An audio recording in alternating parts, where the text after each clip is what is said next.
So we'll start and end with our bhakti. And in between the journey of having a human life, the wisdom of Pirkei Avot, foundational Jewish wisdom, the view of Judah Ben Tema of what it means to go through the life cycle. Somewhere between Tirgum, a real translation, and Midrash. Then Chamesh at age 5, the beginning of one study of sacred texts. Then Eser at age 10, applying those sacred texts to everyday living. Then Chamesh Esrei, 15, puzzling over behavioral and halachic complexities. Then Shmona Esrei, 18, intimacy. Then Esrim, 20, Upah, intimacy transformed through commitment. Then Shloshim, 30, energetic pursuit of ambitions. Then Arba'im, 40, wiser, more balanced pursuit of those ambitions. Then Hamishim, sharing wisdom with others. Then Shishim, 60, being recognized as being worthy to be listened to when you share it.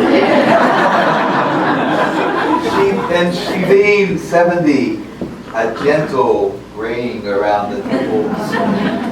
Then Shmonim, age 80, a surprising, heroic renewal of spiritual strength. To be Shakespearean for a moment, there is an end to this strange and eventful story of the life cycle. I'll circle back to that only after letting my wife, companion, friend, share some thoughts. This is very emotional. So I wrote, when Kelly asked us to say something, I thought, oh my, I know exactly what I want to talk about, development.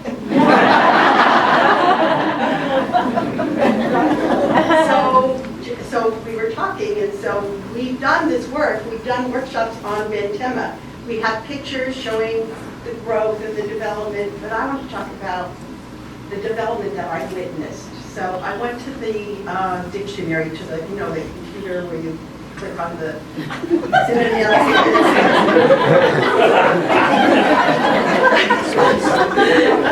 So development, it says,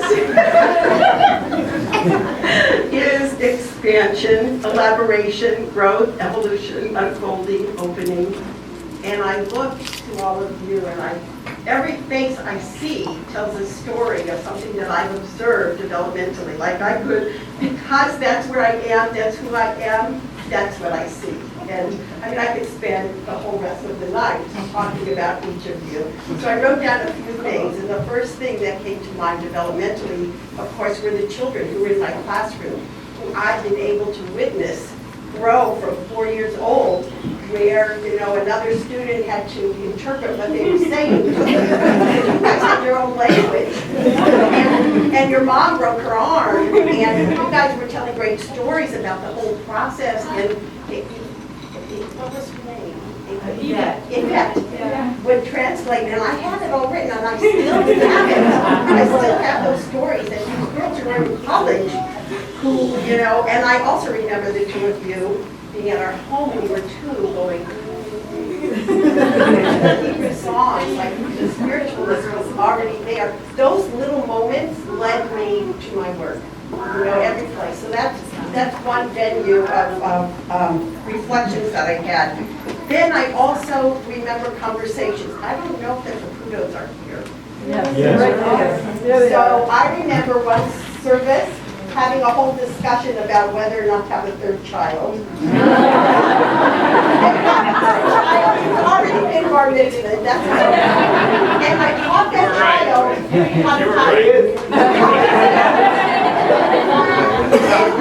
that child how to tie his shoe. Do you remember that? Then I look around and I think about Pauline, my friend Pauline, and how she had this grandchild and was so worried about his development. And she and I spent a lot of time when he was very young taking him to, where's Joanne Fetterman? She was here. Joanne, taking Pauline's grandson to the play centers that you had. It really helped him developmentally. What else did I write? And then just all of the developmental stages that I witnessed with my lunch group, my group of 8 women, who takes me to really probably the most important thing I have noticed developmentally, and that is, I hope nobody takes this wrong, watching the young people turn middle-aged, and the middle-aged people turn older, and the older people turn even older, and everybody maintaining their person, but changing developmentally as they move along, which is just so fascinating to watch. And as Jeff and I talking about today, is that one of the benefits and one of the things that we do always is we look ahead. We look at what will our next stage of development be. And we can do that by looking at our colleagues who are that one stage ahead and give us advice, and we take it in, and then we look back to see where we've been coming from, so that we have perspective. And that's what I wanted to share. And that to us is Bentema, right? Bentema?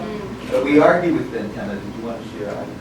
Oh, no, I don't know. Another time. Okay. Now they're curious. Oh, yeah. Okay, so in the process of this whole getting ready for this celebration, we received so many beautiful notes from people who couldn't come, who lived far away. And one of the notes we received was from one of Jeff's professors, Ivan Kane. This is when we were like 21 and 22 years old, very young. So Ivan writes back, and he writes back, a retirement well earned with a record of outstanding service to the Jewish community far and near. We hope you enjoy your new environs and thrilled to see your descendants grow before your eyes. And my response to that was, oh my gosh, how very valuable that is, because here's somebody meeting a long time ago. So we may be moving to Cleveland. You see what I'm saying? We're still here. We're still connected. We will always be connected, just like we are still connected with Ivan Kane from when we were just in our 20s. So, it's hard to leave, but we're not really leaving. We're just leaving our body. So when Deb and I do some of the work we do that goes by the nickname of the 100 Languages of Children, the 70 Faces of Torah, we often argue with Jewish texts as well as embrace them. And we've had an ongoing argument with Bentema that I want to link back to the causes that the Kohelet is supporting. Bentema, after 80, things go downhill. But people like Joan Eriksson, the wonderful writer and psychologist, and a group of Swedish gerontologists have coined the phrase gerotranscendence, that after 80, good things can happen if God willing we have the gift of health. So I want to say that I first studied with Mordecai Kaplan when he was 90 and 93, and I wish you the same sharpness of mind, probably a little less vile than he had, but the same sharpness of mind as you move to the age of Gevurah and beyond that. And it's a pleasure then to see some of this work coming out of the celebration support the work of Kaplan, and some people know that all my variations of passwords are Kaplan 1, 2, Kaplan 1, 2, 3, 4, Kaplan 3. Very important. So what happens when Deb and I do the life cycle is I begin, as I start to say Ben Hamesh at the age of 5, and Deb will unceremoniously interrupt me in saying, what the hell is going on then? 5? You think human life starts at 5? Don't we know about the 100 languages of children, provocation, all the growth that happens? So we both, brain development, we all believe in that very, very deeply, and I'm so delighted that you're establishing a fund for the spiritual development of life that begins at birth, because it's so important and precious to us. And I hope you will join with us as we go to the was that sure?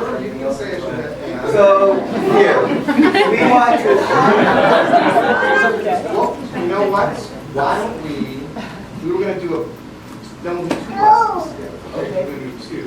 Okay. Can we do this? Can we end with the Shreziana? Sure. All right, sure. All right, us. Stand, sit up.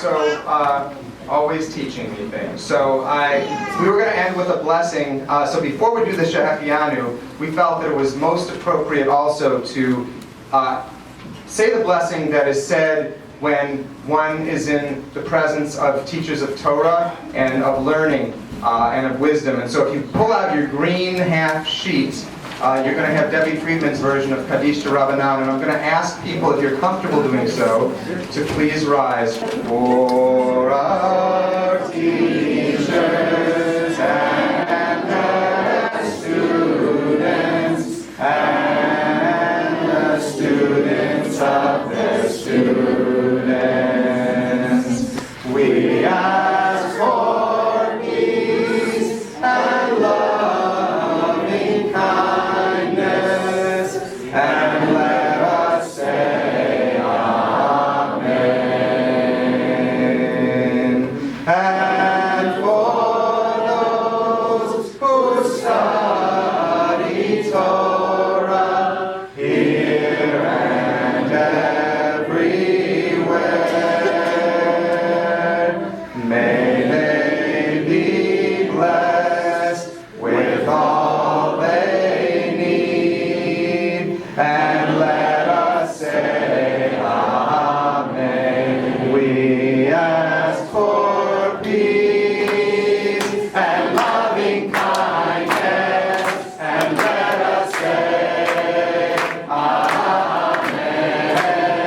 We ask for peace and loving kindness, and let us say